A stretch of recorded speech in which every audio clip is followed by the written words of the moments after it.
What is going on, everybody? I go by Philly Mike, host of the Philly Tall podcast, but we got something a little different on a Monday to start your week, talking birds. We got 3 plus me great Eagle content creators on here. So I'm going to let everybody introduce themselves real quick, just in case you don't know who the person to the left, to the right, below is. There's no one to my left. There's only to my right. Anyways, we'll start with my guy beside me. Philly, what's up? What's going on? Yeah, it's Joe Castro, Philly the podcast. Excited to talk some birds. Excited to, I'm just excited for the season to start, to be honest. I'm glad to take some conversation off of Twitter. So let's do it. Well, I am Jimmy Smith from On the Road to Victory. For anybody who does not follow, just here to spread some Eagles love. And I think we can all agree with what Joe said right there. I'm ready to talk some birds. Heck yeah, I'm fired up. I'm Josh Davis. For those that don't know, cover the Philly Special show on YouTube and also at the PHI Special on Twitter. And yeah, man, I'm excited. I cannot wait to hear Joe's take on Quez. We were talking about that before the show. Let's get into that, but so much more to cover.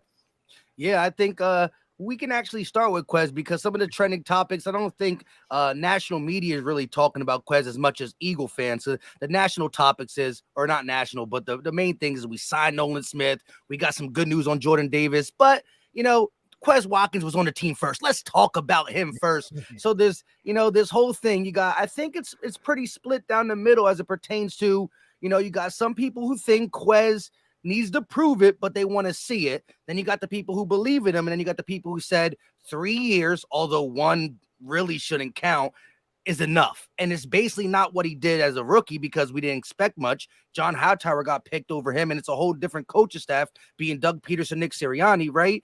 It's mainly last year, the drops, the main drop, a fumble, but just the lack of consistency in this offense. So we'll let Joe break it down. Give me your Quez take and just everything you expect this year and just, the whole back and forth.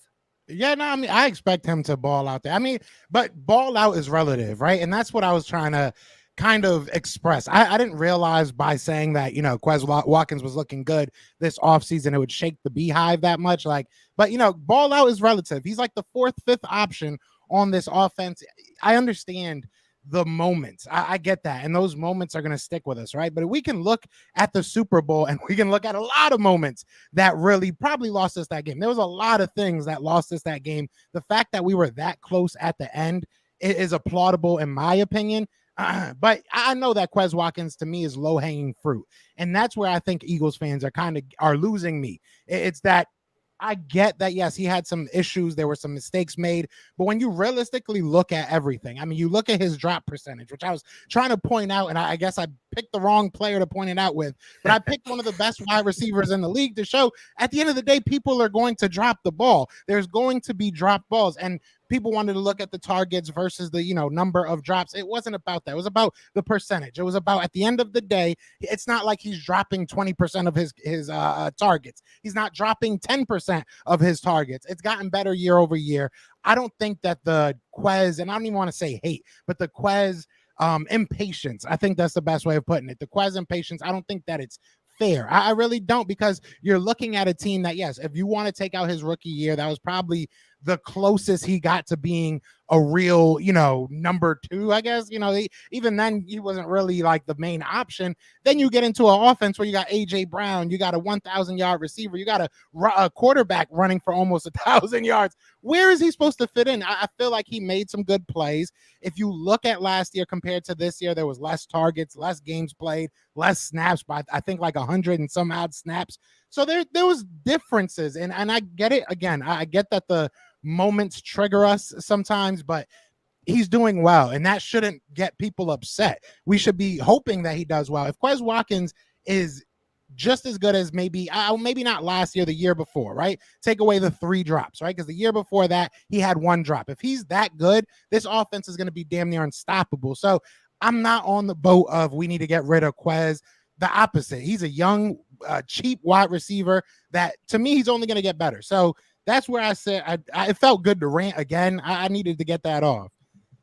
Yeah, I agree. I want to get to Josh and Jimmy, and I'll give you my take as well. But Dontello Dragon with the $5 super chat, he says, no disrespect to Quez, but he would love to see the Hurts to Rambo Eagles touchdown. And this is a guy who explained to me multiple times he's an Oklahoma fan, so he was on the Hurts wagon prior to him coming to Philly. And if he wearing Oklahoma colors, he gonna root for him minus CD Lamb because he plays for the Ops now. That being said, Jimmy, how you feel about Quez? Well, I think I missed out on something on Twitter today. It sounds like this was a hot topic. I'll have to go track it down. But look, I was dealing with my own people mad at me for saying that, people were knocking Hassan Reddick. And I feel that he is very elite. And now, of course, everybody sees that he's elite now. But that was not the chatter last year. So I was getting it too. Don't worry. But sorry to hear that, man. For me, Quez Watkins, I think that, as a third receiver, you kind of said it, Joe, when you were talking about, he's not one of the top options here. We've got Dallas Goedert as a tight end. So it's like you look at the two receivers, then the tight end, then we've got Hurts. And this running game, we're going to have so many backs used, and we like to use 12 and 13 personnel. So it's like there are so many options. The thing is, when it is your time, when you are called upon and it is your time to catch that ball, it's not about that amount of drops. It's when you're effing dropping it. And there were a couple times where he dropped some important ones on first downs. Now, the one that sticks out to everybody is the Super Bowl. Now, there was 3 total drops last year. And I think, when you look at regular season stats, I mean, take it all with a grain of salt, but you can see, look, he's not a terrible receiver. And he's a number 3. So, yeah, do we want to be mad that he dropped him? Sure. Yeah, that sucks. But I'm also somebody that understands that players can get better. I don't think in his 4th year, it's necessarily that he can't get any better because we saw it the year before, as you had mentioned, 1 drop. And I think for me, we brought in Olamide Zaccheaus. He's going to push him not only for that spot, but now you've got young guys, Charleston Rambo was just mentioned there. Joseph Nada bringing, some return experience here. You've got guys like Hazelwood who also played with Hurts. So you've got guys that are going to push Quez. So there's just really, as a lot of fans like to say, no excuse. So I don't think he's looking for an excuse. I think he just got to go out there. He's got to bring his A game. He knows he effed up big time in a big game. And look, for me, you could cut him and save some cap space. I'm always going to talk about the money. But for me, I would keep him around. I think that you had said it. He still doesn't cost you that much, about a $2 million cap hit. And he's a very fast wide receiver. So for me, I'm at least checking him out throughout this offseason and seeing if he's, regressed. And if he has, okay, I'm giving a younger guy a shot. But I'm not on the train that let's just get rid of him.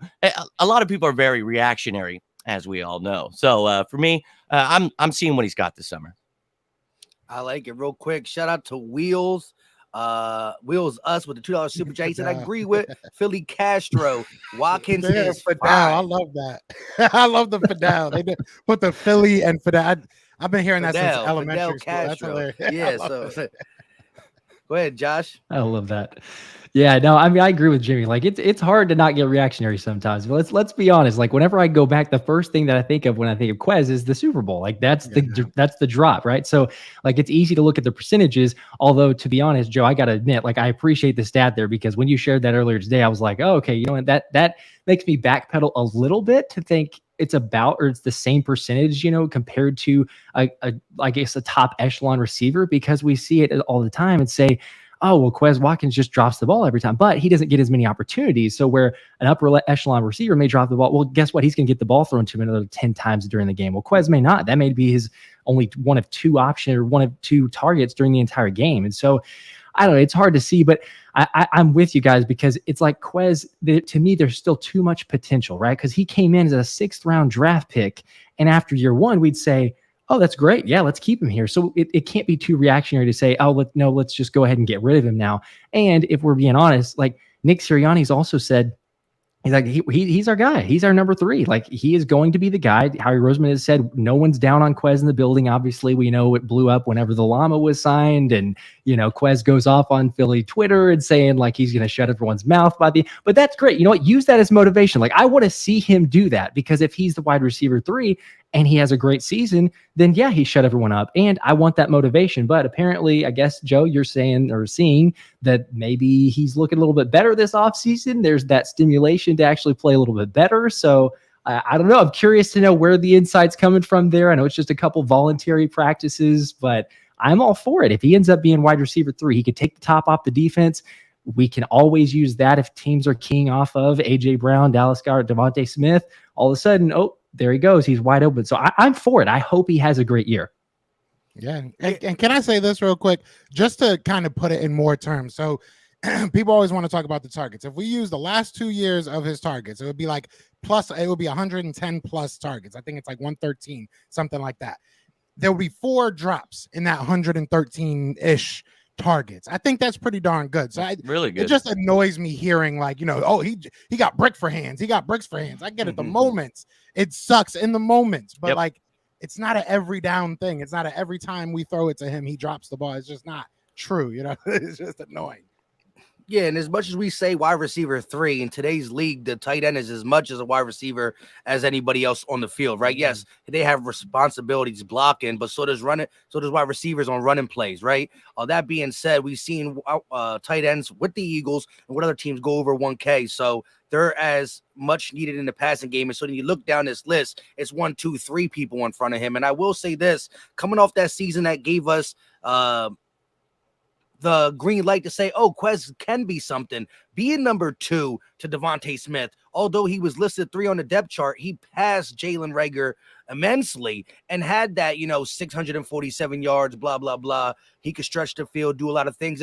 And he wasn't known for like contested catches and a route runner, but he did portray or show some great stuff in year 2. Didn't get a chance year 1, did it when he got a chance. My thing is this. Yes, the Super Bowl drop was crazy. He got 3 drops, and 1 drop that's not really a drop, but it's a fumble, which is worse than a drop, was against the Washington Commanders. So you think 4 blunders, I think people are looking at. And it comes at the wrong time because he only gets a couple passes per game. But I'm looking at it like this. He went from being doubted, not getting no PT his first year, getting a lot of PT, now getting back to thrown to that 4th option. So I think he needed to adjust himself to saying, look, I'm only going to get 3 targets, if that a game. I got to make the most of them. And so I'm willing to at least give a guy who's worth $2 million, who runs 4.3 speed, who owned his play in the Super Bowl and at times this season, the benefit of the doubt, because he did have to adjust to a different style of play, playing alongside these other wide receivers. So it does take time. And so I'm willing to give him that. And I agree with the people who came at me. Well, Goddard was out for 4 games. He could, it is what it is. At the end of the day, he went from a 2nd option to a 3rd or 4th option. You know what I mean? So I think that takes time too. And when we're really nitpicking that guy that's only going to catch the ball a couple times, yes, in playoff games, it really, really matters. But I think this team is overall talented enough to figured it out. And right now we're in May, where we only got shorts and sleeves out there catching the ball and running routes. So the coaching staff is going to do what's best. If we start hearing the reports that it's starting to go sideways, that's why we gotta great and pout for Oz, right? We got Oz, we got some undrafted guys in here who couldn't maybe take Quez's job, but for now it's his job to lose in my eyes. You know what I mean? I know the Super Bowl hurts, but once we start out 3-0, I think we won't remember the Super Bowl as much when we're 3-0 and in first place at the NFC. You know what I mean? Right. I'll never forget that Super Bowl. I'm actually drinking. You shut your mouth. We're trying to be positive here. I got one of the Eagles tears milk things. Get that out of here. You got that. It's tears of victory, tears of joy. You know what I'm saying? We're going to repurpose it this year. I got the same one too, Joe. I got it. I was like, all right, I got to see what this is about. Then all of a sudden I get the bottom. I'm like, all right, I got to repurpose this too. So that's my plan. As soon as we win it. Why not? Why not? We'll be back. It'd be a pee bottle for me. That's exactly what it would be. Yeah. Mike, I like what you said there, dude. It reminded me of something, and this is hilarious because one of my biggest whiffs ever, Jalen Reagor, was excited about this young man. Now, I didn't really want to pass on Justin Jefferson, but Jalen Reagor wanted to believe in him, right? One of the things I talked about in his college career was having a not decent quarterback. He had Max Duggan the last year there, years before. So for me, was it concentration? Was it, oh my God, I'm never getting the ball when I finally do? Holy shit, I gotta catch it. And then you just end up dropping it. So I like what you said there, having to adjust to a different role, and maybe just the lights were shining a different way for him, so I just kind of made me remember that, man. So I think you hit the nail on the head with that.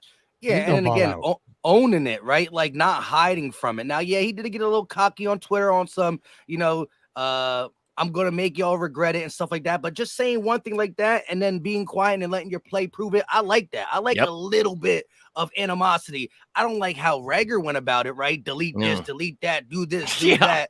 Like, so I like it. He straight said that he was not happy with his season. Yes, he was mainly talking about the Super Bowl, but he was not happy with his season. And as we're going to say, it wasn't as bad as people would make it sound like he was called like we were in a Super Bowl. So, I mean, he obviously didn't do nothing that bad throughout the whole season. But I think we're going to see, and he now got the fire lit underneath him. Whatever was needed, I think it's going to push him. We're going to see who Quez is in the next couple months. But talking more about these OTAs, Nolan Smith, let's get your take on the cap, Nolan Smith. And do you see, again, I like how you said it on Twitter today, right? CJ Gardner-Johnson came out in August, right? It's May, June 1st. I know other people are going to get money. I don't know where our money's going to go. That's why I'm trying to ask Jimmy. That being said, do you see a move now, or do you see the Eagles not doing really nothing until that, training camp where they can really fill out their team? You don't see anything June, May, July on the horizon? You go first, Jimmy, and then I'll get everybody's take.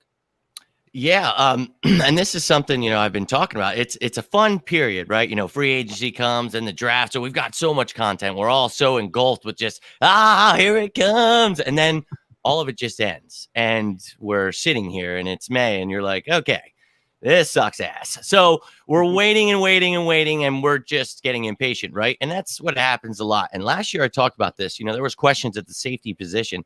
And we talked about maybe we're going to go into the summer. Take a look at what we really have here and decide what we really need, who we really want to go after. Because this isn't the draft.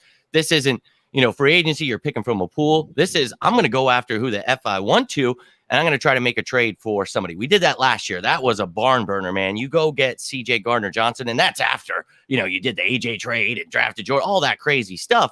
So it showed like, look, we're coming to play, but that was months and months apart. And it's like, wow, really? When I was even posting that today, I'm like, damn, 3 months. I'm like, man, I don't even want to wait that long. So it's like, it drives you nuts. But here's the great thing. The Eagles right now in this position, we've actually got more money than we did last year. So we just signed all of the draft picks that are going to affect our cap for the offseason. Now, the way the cap works in the offseason is the top 51 contracts are what consists of that salary cap. It's nothing past the 51st player. So none of those guys count. So when we signed our rookies, all we did was replace them with the bottom 4 on that top 51, if you're following me there. I'm sorry, I always mess that up saying that. But you're taking those 4 draft picks, and it's only 4 of them because Kaylee Ringo, he only cost you about $980,000, his cap hit. That is not higher than the 51st cap hit. So he doesn't count. None of those guys count. It's only Steen, Brown, Smith, and Carter. We got the other 3 today. Nolan Smith signed. We now know that the Eagles have $13.45 million in effing cap space. That is a lot of money to have. Now, whether or not you want to keep $5 to $8 million to have throughout the season, something happens, you want to make a trade, you want to just carry that money over next year, whatever it is, dude, you can do anything. And I made a show breaking down, all of the different contracts for all these names people are throwing out, whether it's DeAndre Hopkins, Buda Baker, all the Patrick Queen. I mean, everybody. And it's all very possible. So for me, I have no idea, Mike. I think we're going to sit here for 3 months and just be like, son of a bitch, we can. When are you going to do it? When are you going to do it, Howie? Because I know you're going to do it, right? Is he going to do it? He might do it.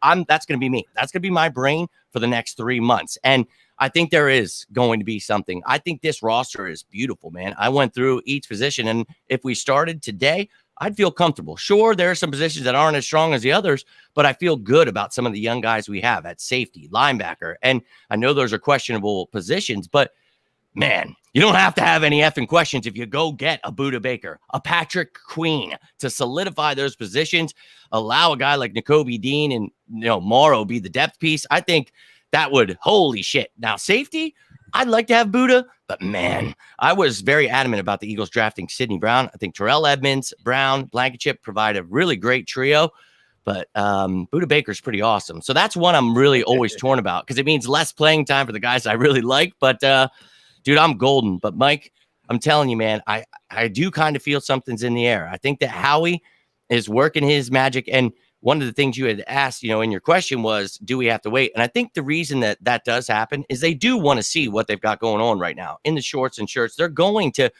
check all that stuff out and say, okay, we really do need this position before we just jump the gun. Hell, Sidney Brown might be, starting right off the bat. So it's like, let's take a gander first. So I think something happens, but not maybe right away. I know that was like covering all my bases there, right? It might, but it might not. If it does, it should. Okay. So yeah, real quick before we get Joe and Josh, Dontello Dragon with another super chat. This was touching up on the last bit of the Quez talk. He said, can he just stop diving? I think that the extra jump, the extra diving, you cut that to the minimum, and I think he only has one drop instead of three. And maybe he don't drop it in the Super Bowl. So shout out to Dontello Dragon for sure. He definitely want to see them I know he's big on Rambo, but go ahead, Josh. How do you feel just about an upcoming move, and if you had somebody on mind that would just make this defense even more? I think it's on the defensive side, right? I don't think we're going to get DeAndre Hopkins, right? Just because he likes Jalen Hurts. Yeah, no, that yeah, just because.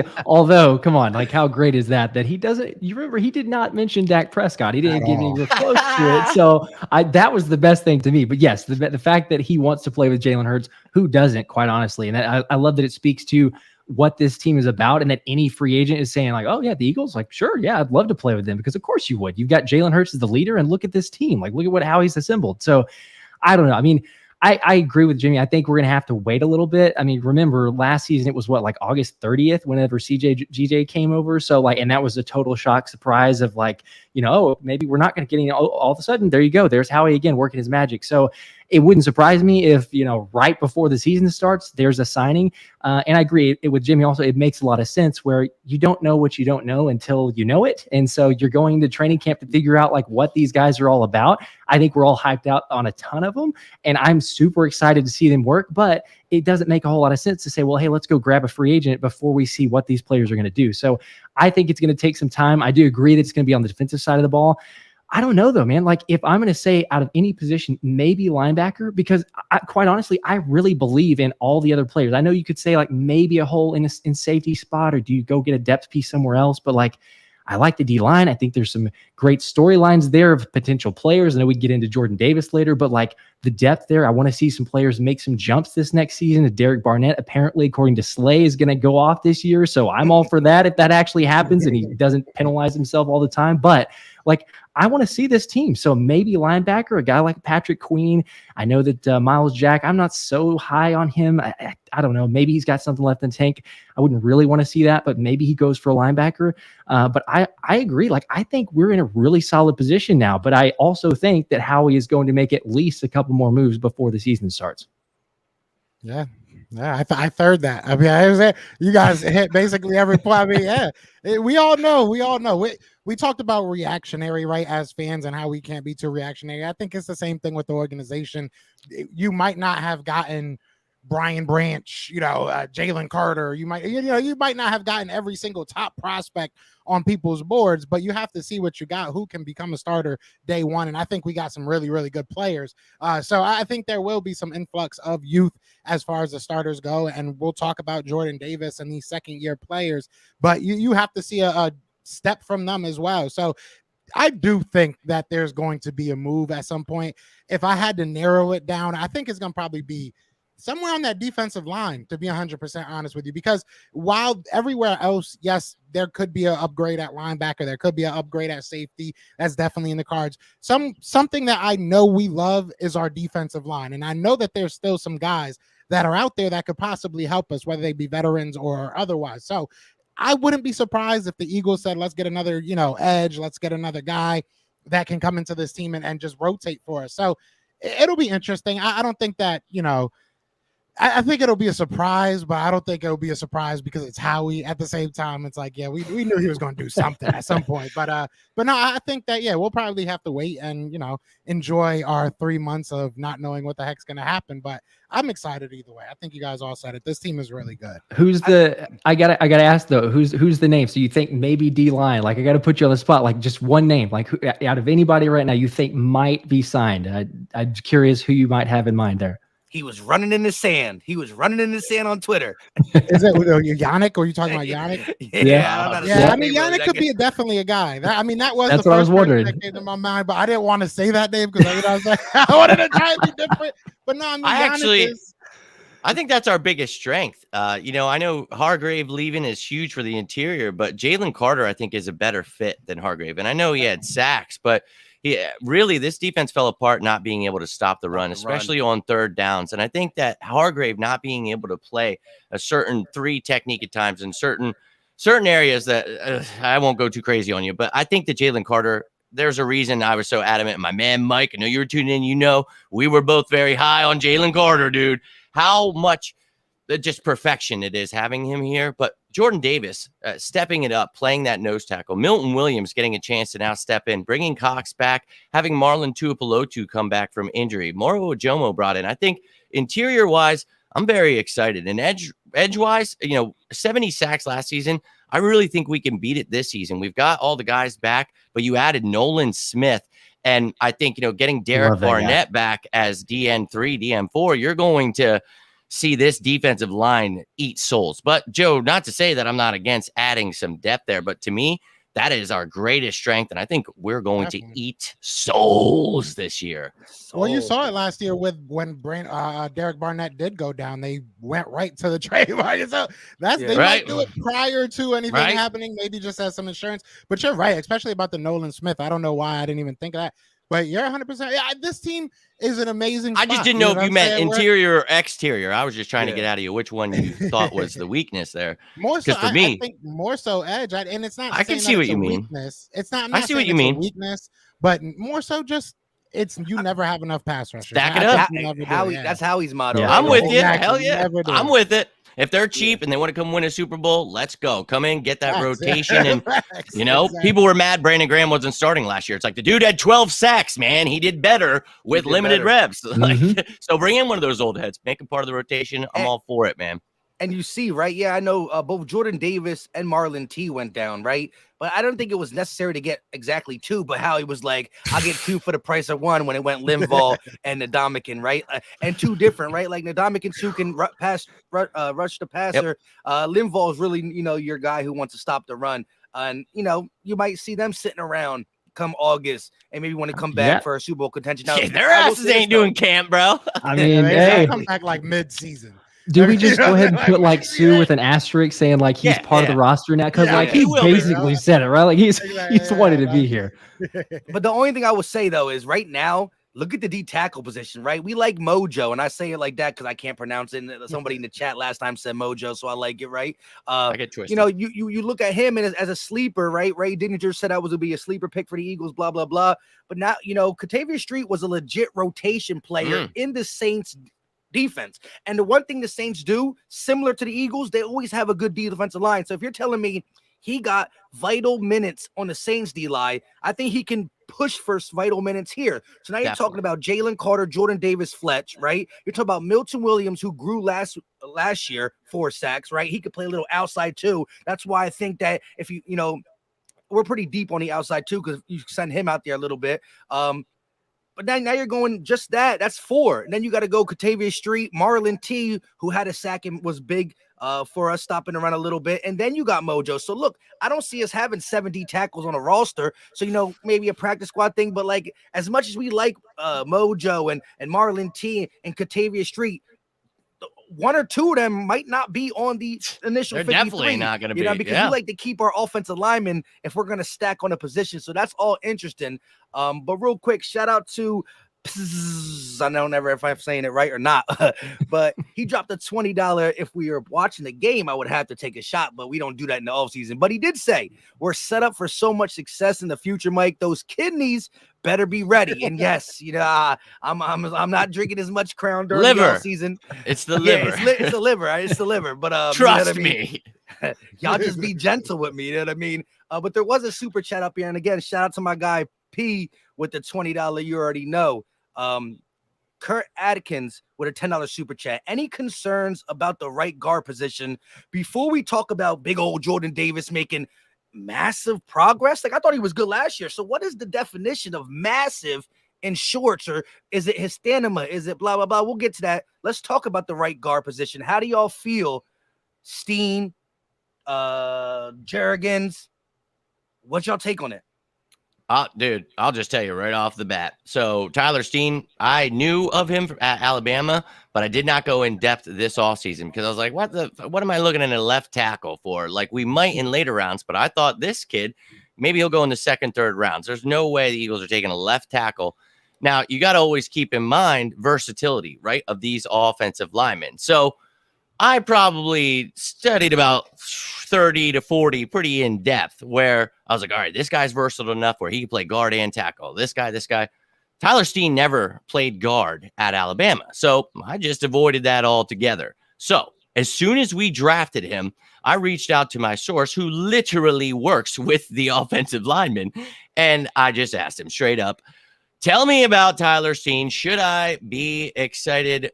Have you heard anything? And he said, Jeff Stoutland effing loves this kid and thinks he could be the next Brandon Brooks.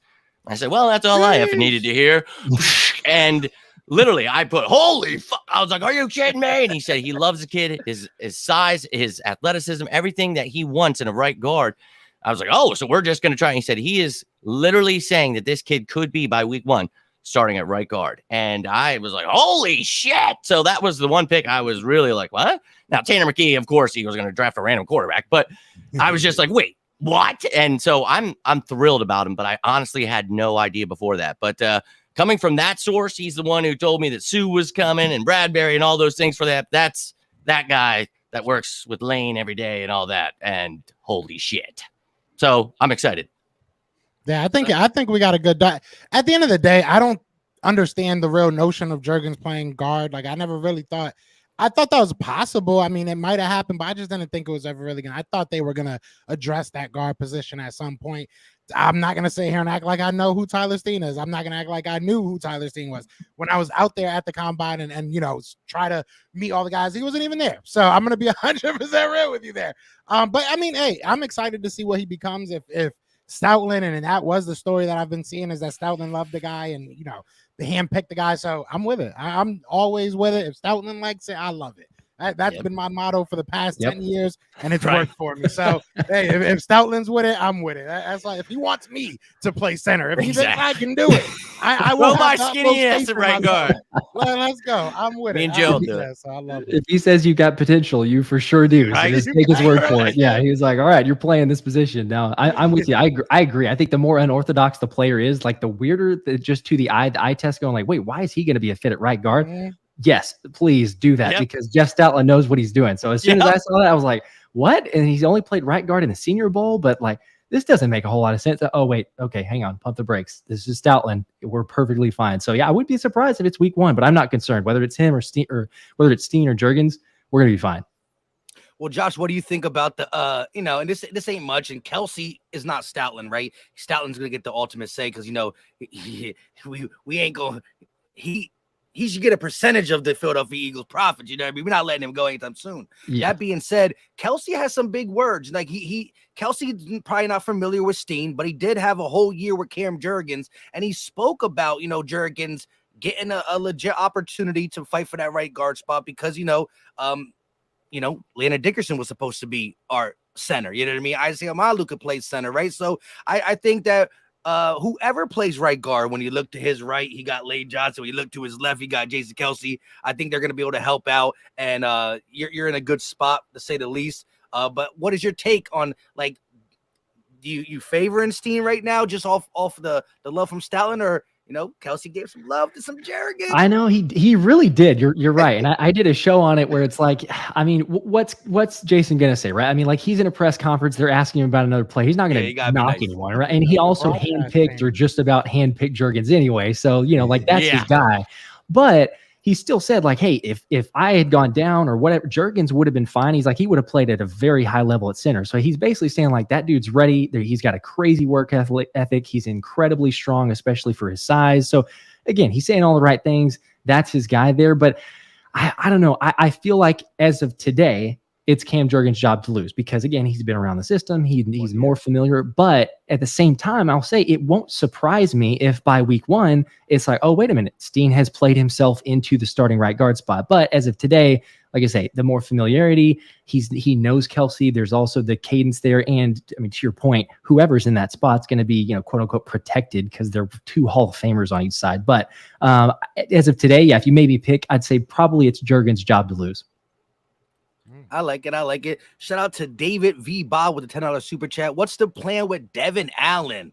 I never knew a 28-year-old rookie type player to get as much love as Devin Allen, but we gonna talk about it. They can't let him just sit again this year. Must use that speed somehow. The speed is definitely there. What y'all take on the possibility of finally using the Olympic gold medalist in some fashion? When was the last time he's played football? Wasn't it like a while ago?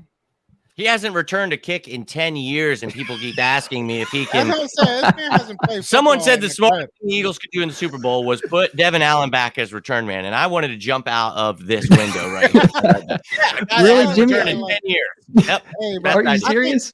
I think Devin Allen was brought here, and this might sound like, churlish or facetious, but I realistically think he was brought here to go win those track meets and give a little bit of good PR to the Eagles. I could be 100% wrong about this.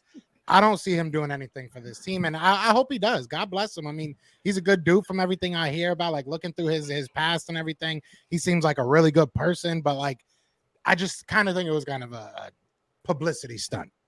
But I could be wrong. I could be honest. I mean, yeah, hopefully so. Are you serious, Jimmy? I thought the way it worked is you just play. It's exactly like Madden. You Like find the guy Madden, with right? the fastest Exactly. speed, and they're going to be the best kick returner. Like that's all you need. So Bro, it drove me nuts last year. I was like, dude, I thought in the offseason we could give him a shot there. Like, hey, I know we only did it 8 times in college 10 years ago, but let's try something with him, right? We didn't. So that meant they didn't like him that much. But in the Super Bowl, the biggest game of the year, let's bring him up from the practice squad and put him back there. Greatest idea I've ever heard, possibly. Wasn't terrible. Brain Covey wasn't terrible. Can we like? No, I like Britton Covey as a punt returner. Yeah, We need a kick returner. I don't think that's something we could trade for. Yeah, I would we say could this, definitely upgrade. A kick returner. Punt returner. I get I'm good. nervous every time Covey gets hit, though, and credit him for not fumbling. But every time he gets hit, it's like it doesn't look legal. Like a legal hit looks illegal on him just because. And he gets up and you see him in his TikTok. I'm hoping he beefs up, Mike. That's big. But look, he didn't fumble none, and he had that one spurt where the man was returning a couple nice ones. I do think as much as we get on Covey, the kick, the blocking can be better at times too, right? Definitely.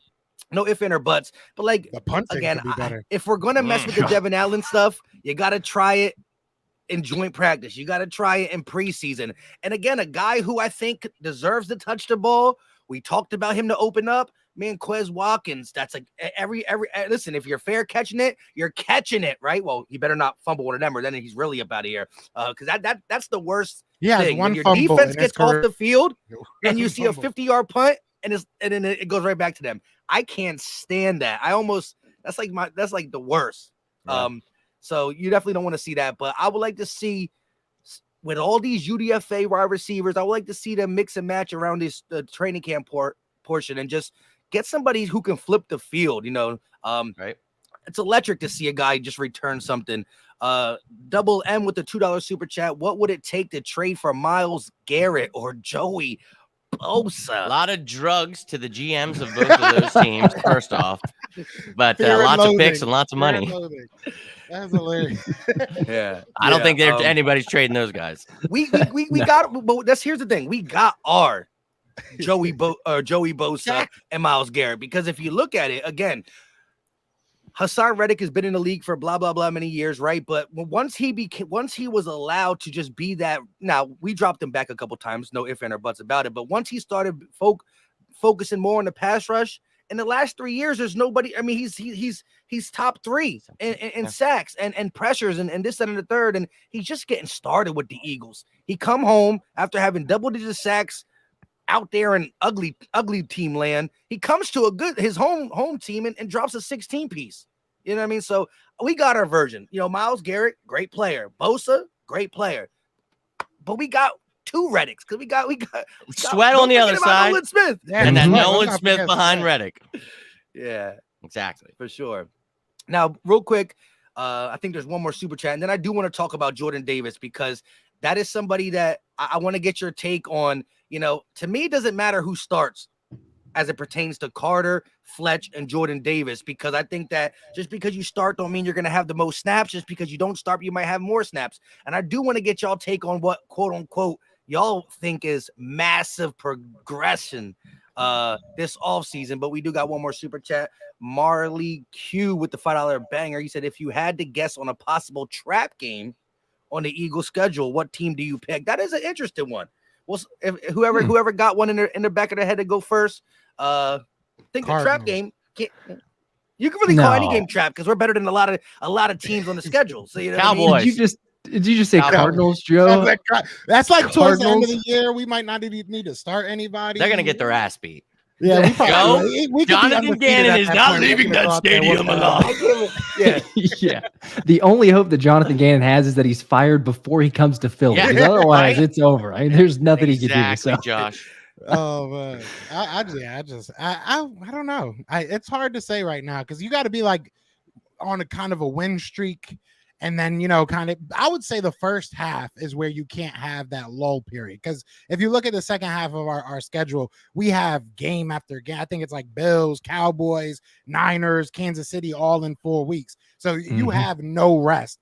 Towards the beginning, you probably could look at that and be like, all right, this is the quote unquote easy part of the schedule. So any part of that schedule, I think you need to take the wins that you're supposed to get because they're going to come harder once it comes to, or get harder, I should say, towards the end of the year. So, I mean, do we play the Jets before the Dolphins, right? Yeah, that's my thing. Now 6 again, and then 7. the Jets got better, right? So I'm not going to act like Aaron Rodgers ain't he's a future Hall of Famer, right? However, the narrative and not the narrative, the fact that we have never lost to the Jets in franchise history shows that, a lot of people are still going to say Aaron Rodgers, we never lost to the Jets. I think that could be that game that catches sleeping. And then, from that, we go ahead and beat a really talented Miami team. We got to see where Tua is at that point. And hopefully I wish him nothing but, hopefully he can stay upright because I hate to see that for anybody for sure. But they're really talented as it pertains to they got wide receivers and they got DBs, right? So it's going to be strength on strength on strength. And so I would like to, I don't want to let the dudes of the Jets. My brother's a Jet fan. I don't know how he fell far from the tree. He a Heat and Jet fan. Like what? Yeah, anyways, he's happy with the Heat now. I can't be mad at him. But that being said, that Jets is something I think we could be undefeated until we get to them. And even though the Jets might be good, they might be like 3-2 or 4-1. I don't know exactly where we see them. Yeah, the Jets might get us for the first time in franchise history. So that would be my somewhat like. I think the Cowboys week 9 for me is a trap game. I think we go into that 8-0 and clearly the lesser team, the Cowboys, they're going to be focused. That is going to be their Super Bowl. That at game home right too. That there would hurt in our house. Hurt. So their only aspirations are beating us in the regular season. We've obviously got a bigger one. So we go into that game undefeated. We might be looking ahead, man, we got a bye week, then we got the Chiefs, and then it's the Niners, Bills. So we might look ahead to that stretch, and that might be a trap game right there. So got to be careful heading into week 9. Yeah, you said the same thing, right? You caught it right away. You said Cowboys at first, right, Josh? Yeah. yeah. I think it's possibly either the Cowboys or it's like right after the bye week or I guess after the Chiefs game. So we got the bye week, right? You prepare, get ready for the Chiefs, but that could be kind of like we're going into Arrowhead, haven't beat Big Red since he's been there. Let's take care of business. But then you come right off of that and play the Bills. I mean, the Bills are a great team. So I just kind of, do you say it's a trap game? But if you've got so much emotion invested in that game in KC and then you return home and you got the Bills, I don't know, maybe that's one because the very next week you're playing the Niners. So it's just easy to kind of just fall in between about, oh, Buffalo, like, yeah, is it a trap game there? I could see that one. But there's so many, like through the schedule, like as we're mentioning here, there's so many storylines that you could make as a potential trap game. It's a little scary as you're looking through the schedule. But the thing that I keep coming back to where I'm not as concerned is look at the mentality of this team. Nick Sirianni says, don't look at the future. We're taking care of day one day at a time, and then we keep moving on. So I think that we're going to be okay. But yes, there's a lot of games as I look through the schedule, like even the Dolphins, maybe, you could say like the Jets have Aaron Rodgers, so it puts them on a more national stage. and you get amped up for that game. You come back home, you got a Sunday night football game against the Dolphins. Dolphins are hyped up, ready to play. Like, is that a trap game? There's so many ones that you could pick out here. Yeah. And shout out to Alex. He's like, I don't really consider good teams as a trap game. And you're right in the sense of you're supposed to overlook them. But when you're, I was being very facetious. When your schedule is loaded with good teams, you know what I mean? It's kind of tough because, again, we're playing, based off last year, our division was the best in the NFC. That's what we played twice, right? Then we're playing the best team in the AFC, which is the AFC East. And then that extra game, oh, by the way, it's the Super Bowl champions, you know what I mean? Right. And so that's what we're faced with. And so, if you really want to go trap games, it might have to be a Giants, a Commanders, right? A Vikings. Like if you're trying to say that team that's not that good. But hey, Jimmy said the Cowboys, and he sold me on all the stuff that could happen with the bye week coming up and all that. And I don't consider the Cowboys that good. So there you go, Alex. I like what you said about Vikings. Him, the Vikings one is a good one you just mentioned there because you Yeah. got 4 days rest and then you're playing a game again. You're like, oh, holy shit! Like the season just started. That's the home opener, though. I don't think we. We beat them again, but it's just they give a short rest but they have short rest too. So we just gotta go out and punch right in the mouth. Thankfully, Kirk Cousins has to play after dark, so that's right. Not as much of a trap. I'll be there again this year, booing him. Alex keeps saying like some stuff that's good about the Eagles and then some stuff that's bad. I'm like, is he an Eagles fan or is he just? Man, you can't tell anymore of these. Yeah, I don't even know who you root for right now. People get pissed when you say anything good about the Eagles. The Cowboys got better. I will say, look, from last year to this year, adding Cooks don't make them worse. Adding Gilmore don't make them worse. Having a healthier than a broken fibula, the running back don't make them worse. Dak Prescott now trying to come back down to earth and not throw these picks. Who's to say it will not happen? The Cowboys got better, but we're still the Eagles. That's just my whole thing. And yes, that's right. I got a splitting. You know what I mean? Would I love to sweep them? Yes, but I got a splitting because I do. I think they're okay. You know what I mean? As much as I say they're bad, it's more of a I can't just tell the truth when it comes to them sometimes. Right. But that being said, let's get to Jordan Davis. So, Josh, I want to hear from you. What do you think is considered this massive progression from Jordan Davis in this early off season we've seen? How do you explain it? Or think about it? I mean, it's so cryptic these days, right? Until we know for sure what this is. Like, he's made massive improvements. I mean, hopefully, we're not talking about his weight here. It's something other than that. But this dude is phenomenal. I think the potential's through the roof. So it's like maybe his conditioning, because the comment's been made like, hey, he's going to play first down, second down, third down. You want to get him off the field, get some rotations, but like, I don't know. That's Philly style anyway. Keep everyone fresh. Let's keep rotating. So, I mean, in terms of like he's making massive strides or massive improvements, maybe he's going to be on the field a little bit more. But I'm really having a hard time because I'm sitting there Googling and going through Twitter like, Jordan Davis, massive improvement, just anything. Like, give me something. And there's nothing that I can find. So, like, maybe if I've got to go with something, he's got some better conditioning and he's showing up possibly a little quicker, a little bit more agile, so he can possibly rush the passer a little bit more. But I don't know. Like, I'm curious, what do you guys think? There's something else or just another way that he's improving here? Because we're literally left on the edge of our seats here. It's like, this is the worst tease ever. Like, great, he's making massive improvements, but like, how? Tell me how he's doing that. Josh, I think this harkens back to what you said earlier. What are they supposed to say? Like when you asked Jason Kelsey about Cam Jurgens, like whoever said this about Jordan Davis, like, oh yeah, he's doing great here. He's looking good. Like, okay, I'm with you. I read the same thing and I'm like, well, what do you mean? Like, is he losing, gaining? Is he, where are you at here with what he's doing? And there's nothing. So for me, I think everything's just going as it was supposed to, and he is developing as a second-year player. And exactly what Josh said there. Yeah, how about it? And as Josh said here, he's not going to need to be. I keep hearing he's not going to be 3 down. It's like, well, what lineman do we have that does that? Because I can assure you, we rotate all the time, and his specific role is that nose tackle. He is the zero shade, one technique, 2-gap monster. He will eat your soul. That is what he is for. I don't care if he doesn't have sacks on the stat sheet. That's not how it works. He allows everyone else to feast. And when you see Jalen Carter eating souls, you can thank Jordan Davis later this year. So I think he's going right on schedule. And I just think that he's probably the things that we talked about. He's going to learn a lot from Sue, a lot from Joseph, already learning from Cox and everyone in the building that was here, Hargrave, all those guys. So now he's got an offseason to put it together. I think they're all just bearing witness as to why the Eagles traded up for Jordan Davis. I like that, Joe. Yeah, my phone. All right, can you hear me? My bad. My mic just cut out real quick. Nah, you're good. You're back. All right. No, yeah. I mean, who the heck knows what it is? I give a little bit of context. They could have said something along those lines. To me, this is what I'm going with. I think that he maybe beat Nick Sirianni in one-on-one basketball game. Maybe that's where the improvement came. I mean, at this point, it could be anything, right? So I love it. Maybe he had one less plate at the buffet line. I mean, who knows? But I'm glad that Jordan Davis is alive and well. I really don't know. It's like I don't know what else. The ankle looks right. Yeah, the ankle's exactly back to right. 100%. There you go. I will say this though. I think that the addition and this is kind of reading tea leaves, but I think the addition of his friends and his former teammates is gonna boost him. I think that it allows him to be even more so who he was, right? Like last year when he came into the situation, it was like, okay, be yourself.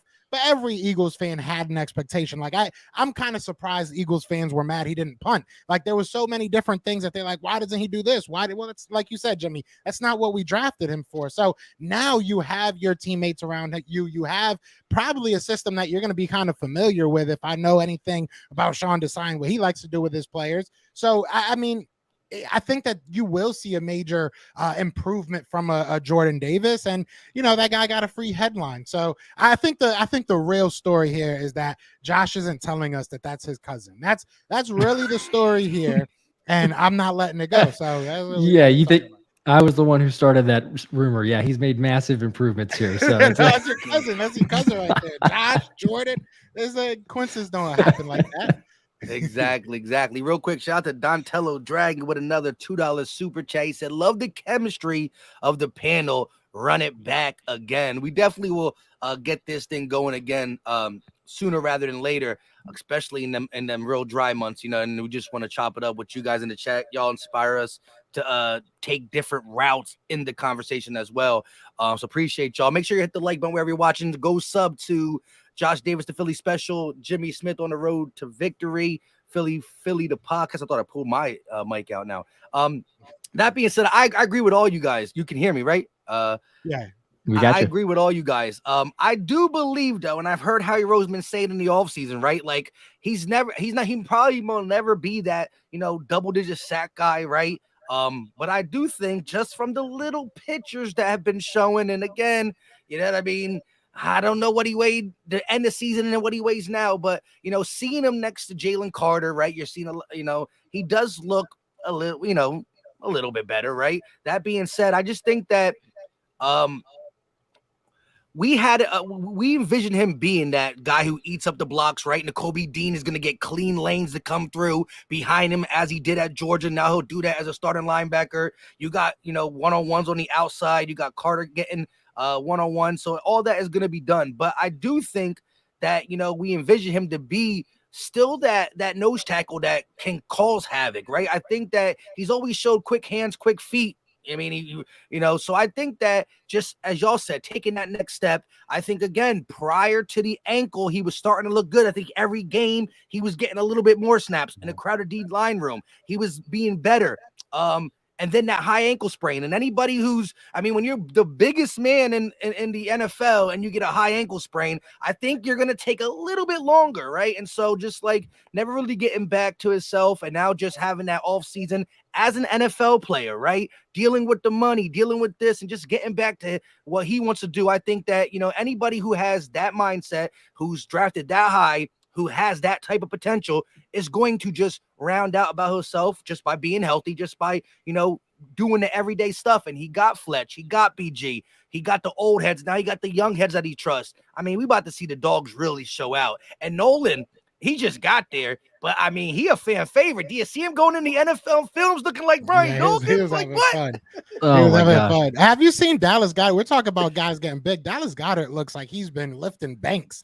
Like that boy's arms are like ridiculous. I saw him at the press conference and I'm like, bro, like are you going to be an offensive lineman? And then to hear he's working with the wide receivers on his routes, it's like, bro, I can't wait to see what some of these guys are going to do this year. And that's the crazy thing, is that we're so young, especially on the offense. We're so young, and we saw what we did last year. Obviously, we have a lot of young dogs now on the defense as well, but that offense, I don't even think we saw what they fully are. Like, I think that there still was a lot of hiccups, a lot of miscommunication. That's the first year of AJ Brown. Usually you don't see stuff like that.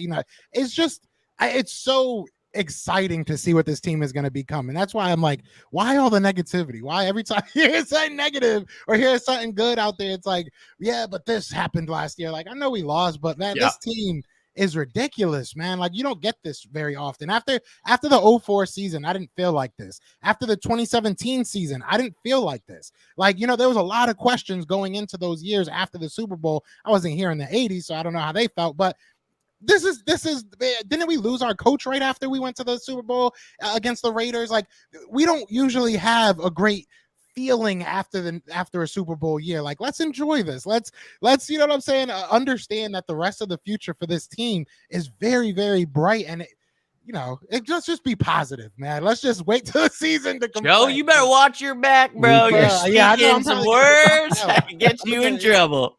Hey, it is what it is. Bro, this year, all I ask for is just to keep going the way it is, because there's annoying people out there, but last year was worse than anything, bro. Yeah. Nope. So I'm good. Let's lock in. People will get on board. We'll all be excited. I'm telling you, this is a dynasty being built here. And I think that people really have to understand that Jalen Hurts is the future of the NFL, but he's our quarterback. So yeah, it's going to upset them. They're going to keep creating whatever narratives they need to get through, but this is very bad for them. We have Howie Roseman at the helm, creating a team around Jalen Hurts, and look at all the other pieces we already have. So say your prayers, opposing NFL teams, because this is our league now. Yeah, and the crazy thing is, like, Jalen Hurts is still 24, so it's like, if we get Jalen Hurts equal to last year, I'm great, but what if he's better? You know what I mean? Yeah. What if he's better? That's right. If our run game, stays the same, cool. What if it's better? You know what I mean? If Could be. the wide receivers now again are together, we not going fake wood. It's about staying healthy, right? Like, there's still so much potential for this offense and defense, and the word better is a real reality for a lot of these groups and sides of the ball. Again, Jonathan Gannon, Desai, right? I think they are very similar, but the little nitpicking we have, I think we'll agree more of a Desai Ray. You know what I mean? In the sense of, like, I seen him put Khalil Mack and Robert Quinn on the same side. Do we have players like that? Yeah, we do. Both Nolan Smith and Hassan Reddick. So you're not going to see it much. You'll see it spread out. But I just think that, and again, it's just a press conference, but he sold me a little bit when he talked about feeling the defense, and things like that. Yeah. Gotta wait and see. But you get Brian Johnson, who, every other OC, every other quarterback coach gets credit for when their quarterback comes out and has a great season, right?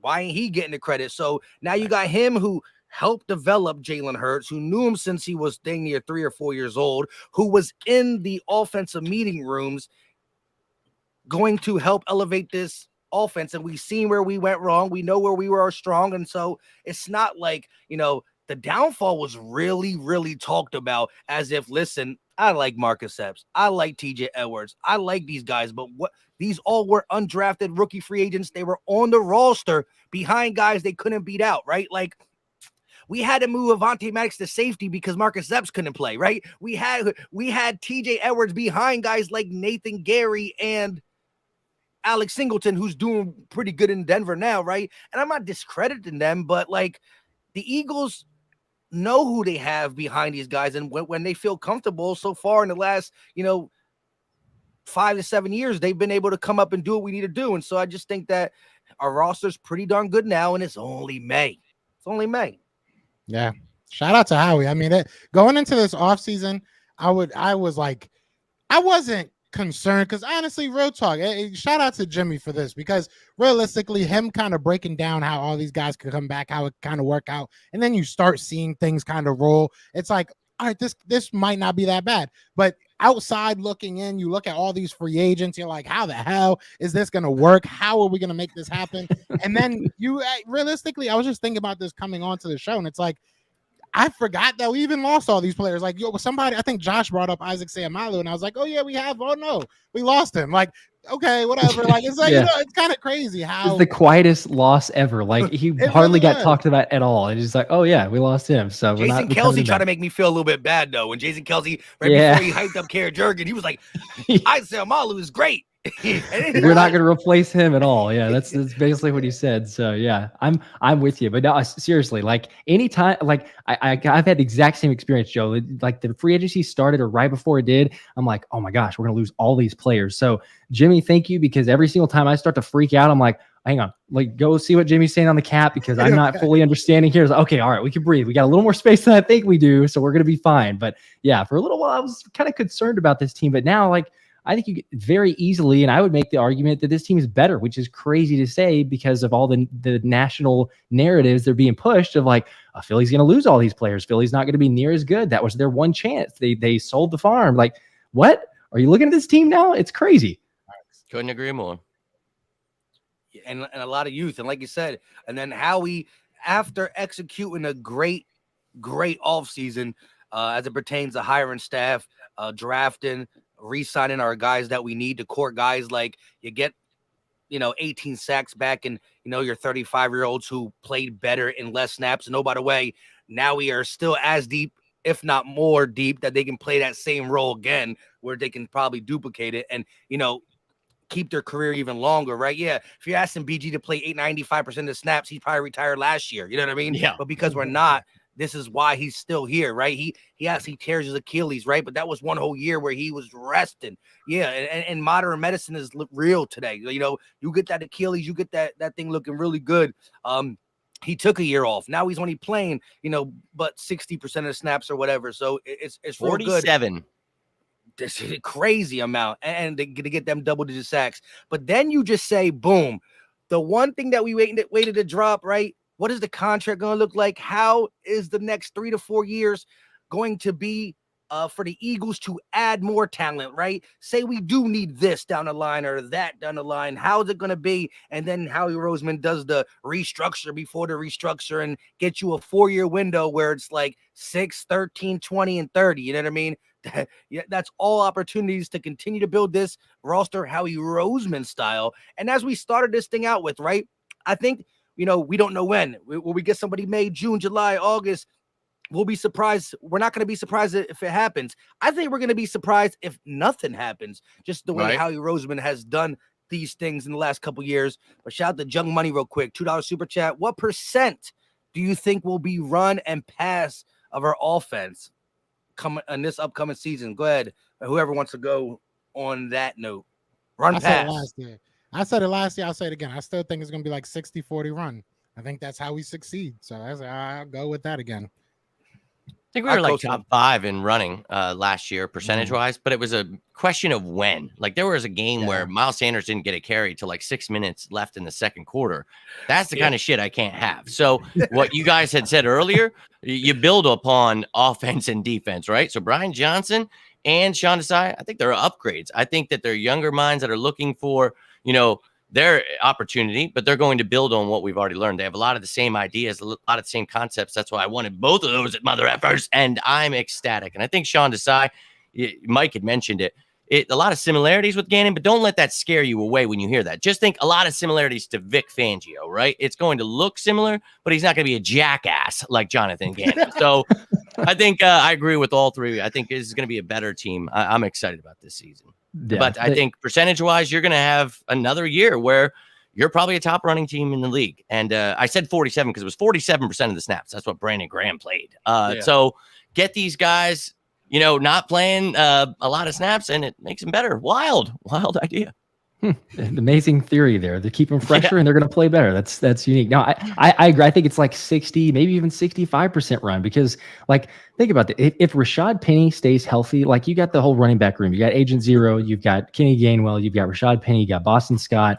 Like if all the runners stay healthy here, I mean, you could just run it down every team's throat and be like, well, we don't really have to throw it too much, and play Best action is going to be offensive line. fantastic. So yeah, you behind the best offensive line. Like Rashad Penny is kind of getting, I don't know, feels like a little bit overlooked because of the DeAndre Swift signing, and we've already got Kenny Gainwell, who's great, and Rashad Penny is injury prone. So don't get me wrong, I know 18 games over the last 3 years, but like, this guy averages over 6 yards a carry if and when he's healthy. So if he stays on the field, you got him, you got DeAndre Swift, you got Kenny Gainwell, Boston Scott. Like I'm telling you, this team, I am so excited. And the thing that I hate the most is that we're in May because we have so long to wait. But like I am so excited about this team, and I wouldn't surprise you. You have 65% run. If that's what's working, why change it? Just all right. Well, it'll be 49ers game all over again. You can't stop us. Yeah. Josh is cooking. I'm about ready to run through this mother effing wall. I'll be real with you. I still think that the Eagles, I think, and that's why, like we've seen some games where Miles Sanders don't touch the ball to the second quarter, blah blah blah, or like the first whole drive, not even a running back, like the only running is Jalen Hurts, maybe off scripted running, and that definitely sways it, right? It was a pass call, finished with a gain of 9 rushing yards, right? So that definitely sways it. However, the reason we don't run in the beginning is because I still think their philosophy is pass. Like in the first half, they want to pass. And that's why we score so many points in the first and second quarter, right?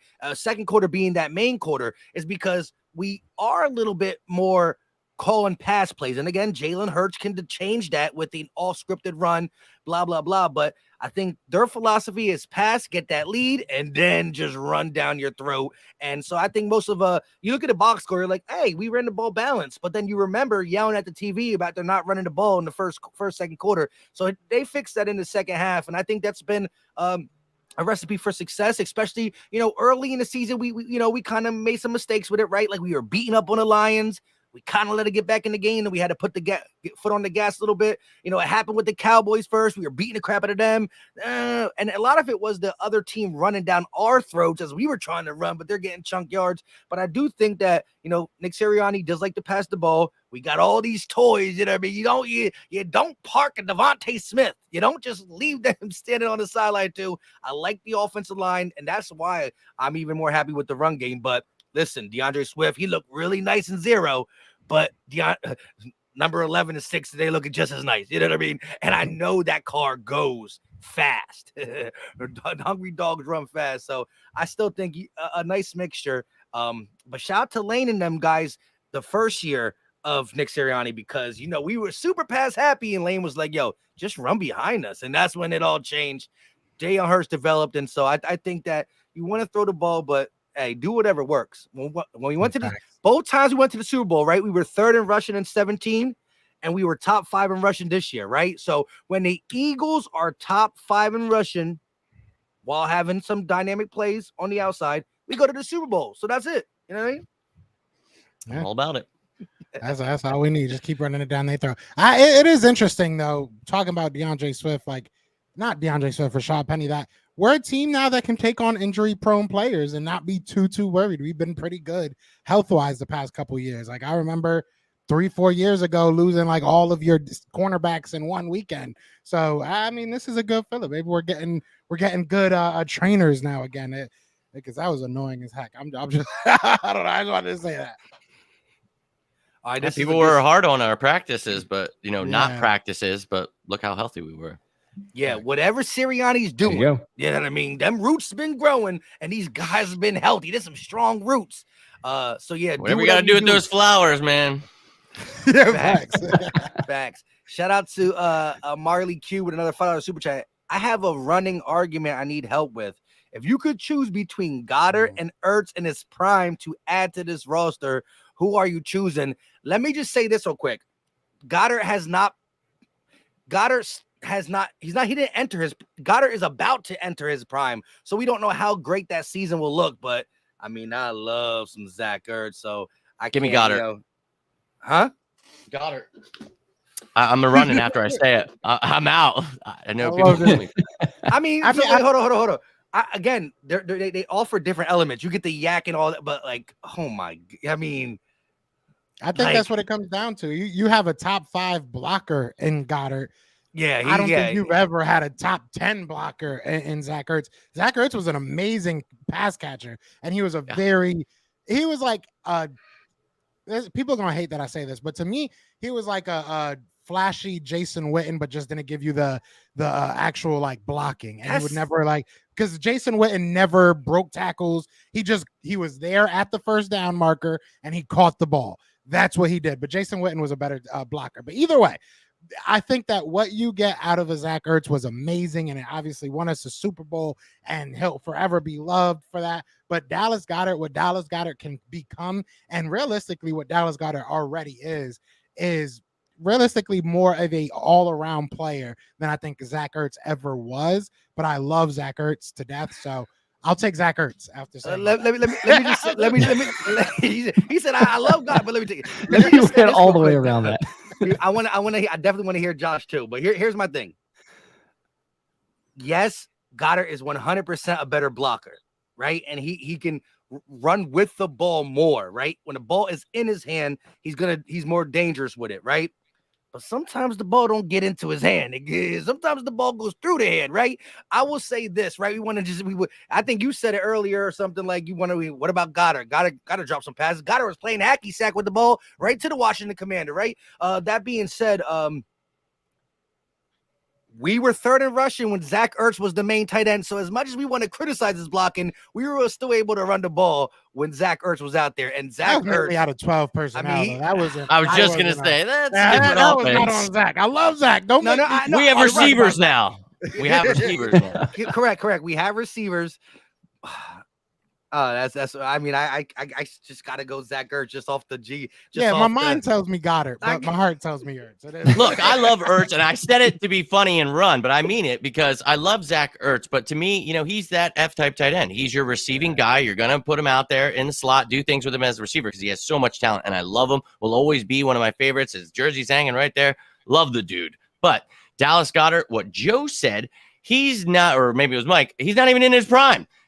So for me, this kid, he needs to work on his hands. Mike, you hit the nail on the head there. One of the problems is some drops at times that I do not like. But, dude, the fact that he is your prototypical wide tight end, you put him on the line and you don't worry about what's going to happen because he's actually going to be a force. You don't have to just throw him there as a decoy. He's really going to block. So, but the love helping us win a Super Bowl, I feel like I'm almost like cheating by saying Dallas Goedert because I love Zach Ertz so much, man. But I think on this roster, she said on this roster. So for me, we don't need a receiving type tight end. What I need is a blocking type tight end. So that's why I went with Goddard on this one. But I totally understand why you're going with Ertz.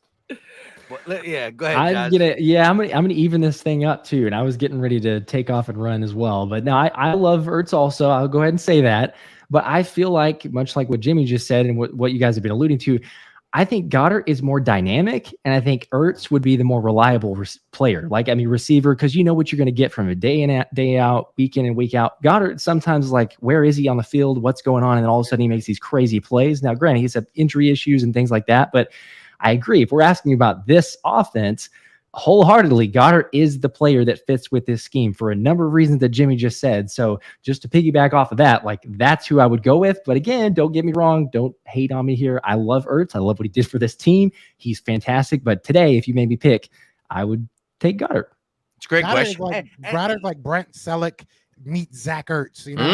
Just the perfect. There you go. That's a great one of the two players. I like it. And we will say this though. I look to see more HB screens in this upcoming season, but the only person, I think the person who probably led our team in screens was we were throwing them screens at Goddard every game.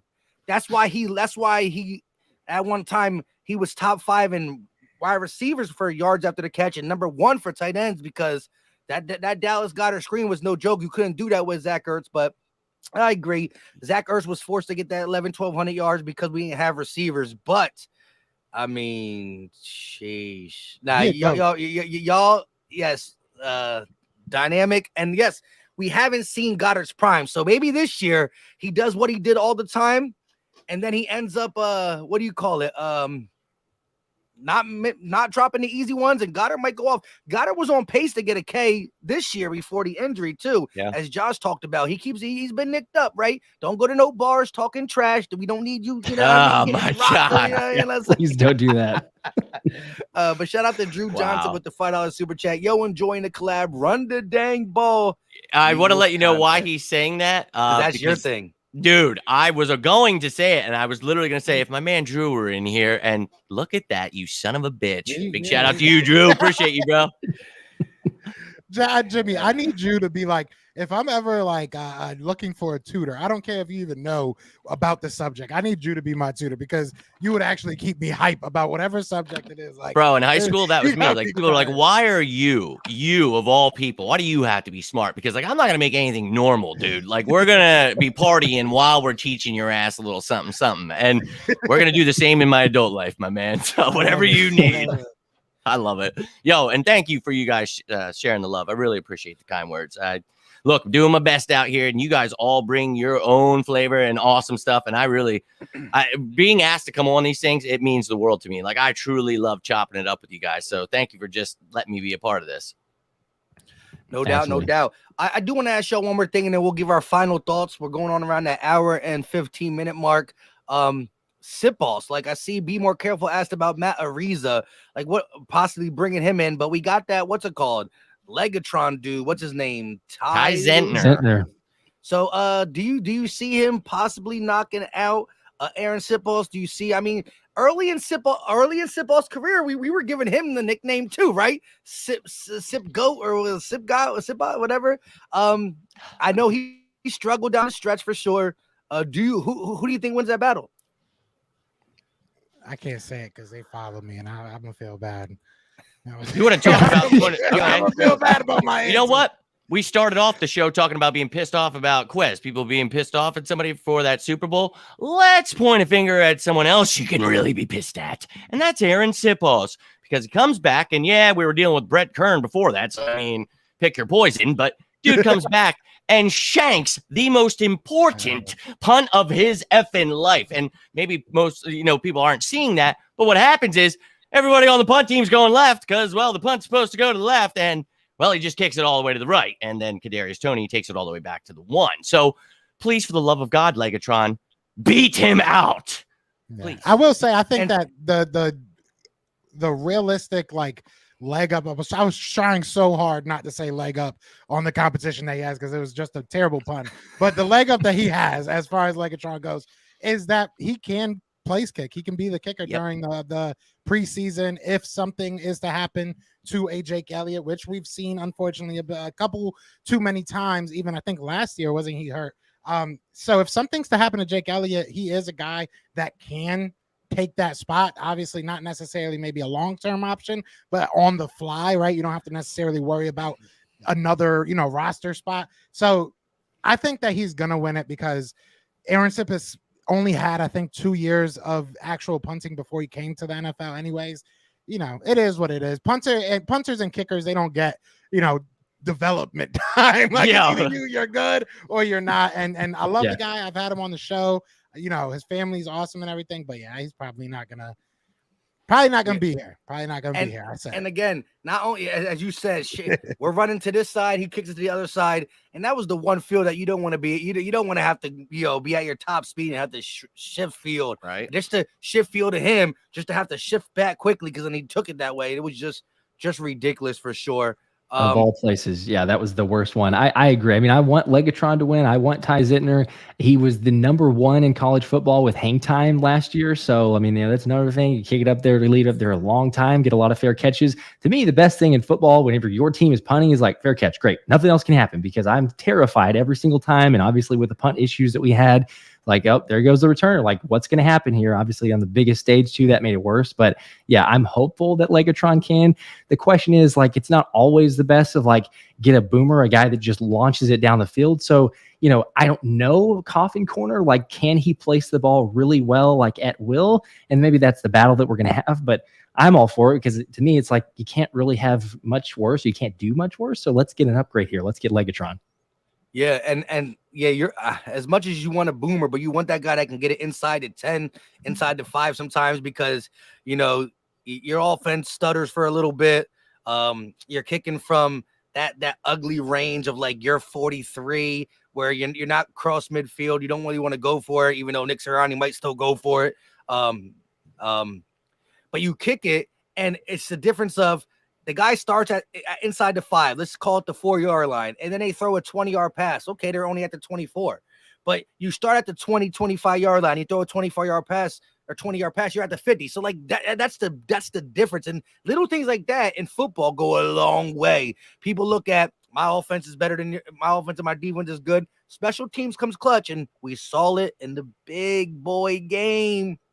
Yeah. Because look, at the end of the day, you wouldn't think if I told you before the game that Mahomes don't even throw for 200, you'd have been like, sign me up for that, right? Yeah. Sign me up. But they ran all over us. Yeah. Is this Tippis from Oklahoma? Didn't he go to Oklahoma in college? So we might be saying this for no reason. Didn't he go to? I know he went to Alabama. Didn't he go to Alabama? If I'm not mistaken, he went to. I believe he went from Australia to Alabama. Who, Sippus? Yeah, Sippus. I feel like it was Auburn, wasn't it? Was it? It was either Alabama. It started with an A. So I knew it was in Alabama. So. Shout out to Wheels Us with the $5 Super J. He said, I watch all 4 of your shows. I must have a problem when it comes to the Eagles news. Well, guess what? Problem. There's a reason we're doing this, because we got a problem too. You know what I mean? Because I used to just talk people ears off in person, and they told me to shut up, so I said I'll talk to the camera instead. You know what I mean? My wife's like, she loves me, and like she'll listen to the Eagle stuff for a little bit. You know what I mean? She'll talk to me back, but you know what I mean? They're dying inside. I'm the same. It's been about a half hour now. Yeah. It's one thing to be, and it is true. Look, shout out to the people. I've had subscribers who've been with the channel I've been doing this for about 3 and some change years, right? Who've been here, and you can see that you got the people that are always here during the season, but some Eagle fans say, okay, it's off season. There's nothing much that can happen. I don't need to care about the rumor here, rumor this, play action or film review this. I'll wait till it gets closer. And you see them come back, but you got the sickos that are in the chat right now that I love to death that are, it's Monday. All we are talking about a massive progression on Jordan Davis, but how? I mean, what? It's massive. And we may or may not make a trade at a time or not a time. Oh, we may have signed a player. Or D-Hop mentions the Eagles as a great organization. You know what I mean? Like, so shout out to the sickos, because we all got a problem. And yeah, we love first thing I got a problem. We're getting through this together. I wish I could just take the off season off. I've tried too. That's the funny part. Is this off season? I was like, I'll take a little bit of time here and there. And then people are offering me credentials. So I was like, I guess I'm not taking any time at all. We're just gonna stay doing this all off season. But it's a beautiful problem to have. It's a beautiful problem. I mean, it's a good reason to go to the combine and the draft. Let's just say that. If I could have gotten to go there, that's a pretty cool experience. I told you before, I was living kind of vicariously through you. I'm like, oh my gosh, he's at the combine and the draft there. That's incredible. I love that. I appreciate it, man. Facts. With that being said, we're going to get our closing thoughts out. Whoever wants to go first, just, kind of wrapping up what we talked about in this, hour and 22-minute stream. And definitely let them know where they can find you, although it's right here on the screen. You know what I mean? Definitely type that in and go find these guys. But whoever wants to go first. I keep it short and simple, man. I appreciate y'all having me on as always. I haven't been able to do these roundtables in a while, so it feels good to be back in the element. But big shout out to the 2 guys below us. Y'all know who Mike is. We ain't got it, but real talk, it feels really, really good to have such amazing content creators joining the family. I feel like our family is just expanding, and what Josh does and what Jimmy does is completely different, but amazing in their own way. So shout out to y'all. And once I saw, Mike hit me up and say y'all both was going to be on here, I was excited to chop it up with everybody. So shout out to y'all. I would appreciate everybody, follows me, but definitely go follow them because they are doing some amazing work. Thank you, dude. Appreciate that. Look, and I said to you, both of you guys, Joe, Mike, you guys are killing it out there. And it has been a pleasure to get to know you guys the last couple of years. Josh, it was truly a pleasure to get to meet you today. But, if you guys aren't following these people, I just don't know what you're doing out here, because like that last comment said, if you're a sicko like us and you sleep, eat, breathe Philadelphia Eagles, well, you're in the right place. But I'm Jimmy Smith. My show is On the Road to Victory. It is on YouTube, Twitter, Facebook, whatever you use. You'll find me. I'm throwing out stuff about the cap and whatever weird stuff that literally only a sicko would be doing on their day off with my time off. Like, oh, what could I be doing? Oh, could I go have fun or do something, and no, I'll sit there and do just hours worth of math. That's where we're at, ladies and gentlemen. Sicko season. But yeah, thank you again, dude, to all of you. You guys are awesome. And thank you to everybody in the chat. Really can't thank you enough for tuning in, and can't wait to do this again. Absolutely. Yeah. Heck yeah. I appreciate too. Did you guys, I mean, just echo the same sentiment. Like, it's been a blast. It's crazy. Like, only doing this for like 3 months, but same deal, like I didn't have too many people to talk Eagles with, or at least to the extent that I wanted to. So it's like, all right, let's start a YouTube channel here. Let's see how this is. So I like having fun. If you've seen any of the shows, there's poking a lot of fun, little sarcasm and joking around, but it's all in good fun. I love it, especially this time of year, like we're talking about, like the off season. There's only so much we can talk about, so we have to have a good time with it. But no, I appreciate it. Philly Mike, you just invited me in and chopping up with you guys. Definitely gonna have to do it again. I appreciate it. Yeah. I remember, man, when I started doing this thing, like, sheesh. I always think when I watch an old video, I'm like, I should delete this. You know what I mean? It's just not good for the right. Not good to show people how retarded I look. But you know what I mean? It is what it is. You know what I'm saying? I did literally it was rough. But shout out to the Green Wingman with the $5 super chat, just showing love to the wonderful cast of characters. And that's what it is. Like, this is the first time that we all worked together, a 4-piece, you know what I mean? And it's definitely different, the 2-man shows, a lot of back and forth, but it's definitely a thing to get used to, just having 4 people, certain takes, trying to get to y'all as much as possible. But shout out to y'all for rocking with us, over 200 in the whole time. Appreciate it. Hit the like, hit the subscribe. Y'all see everybody's name on the panel. Until next time, which will happen before the season starts. Y'all know what time it is.